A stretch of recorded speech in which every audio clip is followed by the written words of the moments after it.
അതുപോലെ ഇന്ന് നമ്മൾ ഡിസ്കസ് ചെയ്യുന്ന മറ്റ് പോയിന്റുകളാണ് സാവിത്രിബായ് ഫുലെയും അതുപോലെ ജ്യോതിബ ഫുലെ.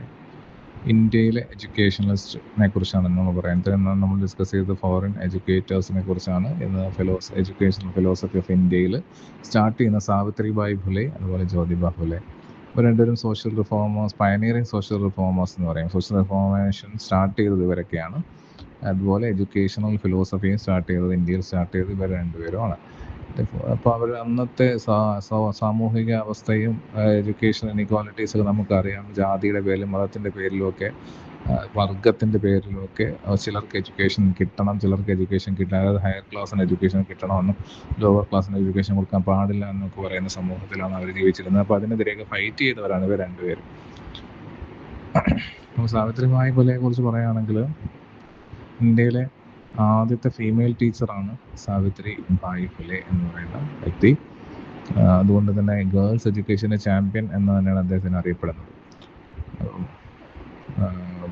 ആൺകുട്ടികൾക്ക് കിട്ടുന്ന അതുപോലെ തന്നെ പെൺകുട്ടികൾക്കും വിദ്യാഭ്യാസം കിട്ടണം എന്ന് അഡ്വക്കേറ്റ് ചെയ്ത ഒരു വ്യക്തിയാണ് Savitribai Phule. Maths, science, girls സ്കൂളിങ്ങിലേക്ക് മാത്സ്, സയൻസ് പോലുള്ള സബ്ജക്റ്റ് കൊണ്ടുവന്നത് സാവിത്രിബായ് ഫുലെയാണ്. അന്ന് അത് അനുവദനീയമല്ലായിരുന്നു. സാവിത്രിബായ് ഫുലെയൊക്കെ അതിനു വേണ്ടി ഫൈറ്റ് ചെയ്ത് അത് കൊണ്ടുവന്നു. സ്ത്രീകളുടെ ഉന്നമനമായിരുന്നു അവരുടെ മിഷൻ.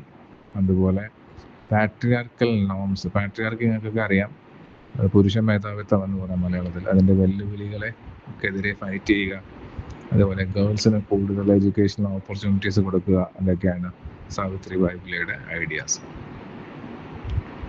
നമുക്ക് ജ്യോതിബ ഫുലെയെ കുറിച്ച് സംസാരിക്കാം. Jyotiba Phule expansion and democratisation of education, നിലവിലുള്ള എഡ്യൂക്കേഷൻ എക്സ്പാൻഡ് ചെയ്ത് ഡെമോക്രറ്റൈസേഷൻ എഡ്യൂക്കേഷനിൽ കൊണ്ടുവരണം എന്ന് വെച്ചാൽ എല്ലാവർക്കും ഒരുപോലെ കൊണ്ടുവരണം എന്ന് വിശ്വസിച്ച് അതിനുവേണ്ടി ഫൈറ്റ് ചെയ്ത ആളാണ് ജ്യോതിബ ഫുലെ. അതുപോലെ എഡ്യൂക്കേഷൻ ഷുഡ് ബി ഇൻക്ലൂസീവ്, എല്ലാവരെയും ഉൾപ്പെടുത്തിക്കൊണ്ടുള്ളതായിരിക്കണം എഡ്യൂക്കേഷൻ. എല്ലാ കുട്ടികൾക്കും should be accessible to all children, എല്ലാ കുട്ടികൾക്കും വിദ്യാഭ്യാസം വേണം, കൊടുക്കണം. അവിടെ അവരുടെ ജാതിയോ മതമോ ഒന്നും സമ്പത്തോ ഒന്നും നോക്കാൻ പാടില്ല എന്നതാണ്. എഡ്യൂക്കേഷനിലൂടെ അന്ന് നിലവിലുണ്ടായിരുന്ന സമൂഹത്തിലെ എല്ലാ സോഷ്യൽ ഇനീക്വാലിറ്റീസും ഇല്ലാതാക്കാം എന്ന് അദ്ദേഹം ഉറച്ചു വിശ്വസിച്ചിരുന്നു. അതുപോലെ അദ്ദേഹം കരിക്കുലത്തിനെ കുറിച്ച് പറയുകയാണെങ്കിൽ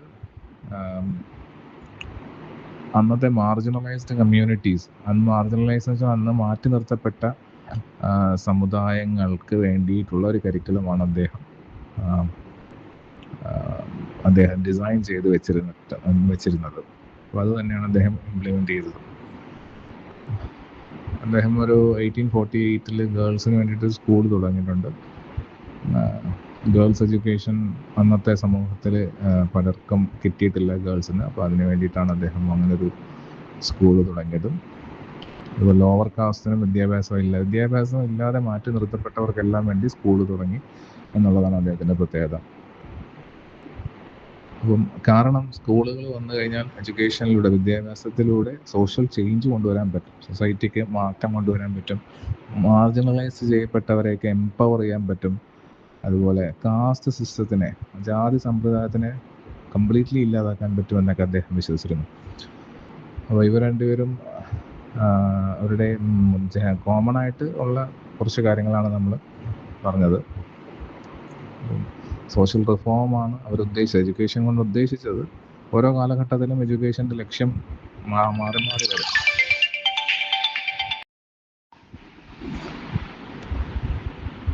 എഡ്യൂക്കേഷൻ ഒരു സോഷ്യൽ റിഫോം എന്ന് വെച്ചാൽ സാമൂഹിക മാറ്റം കൊണ്ടുവരണം എന്ന ലക്ഷ്യത്തിലാണ് ഇവർ രണ്ടുപേരും വർക്ക് ചെയ്തിട്ടുള്ളത്.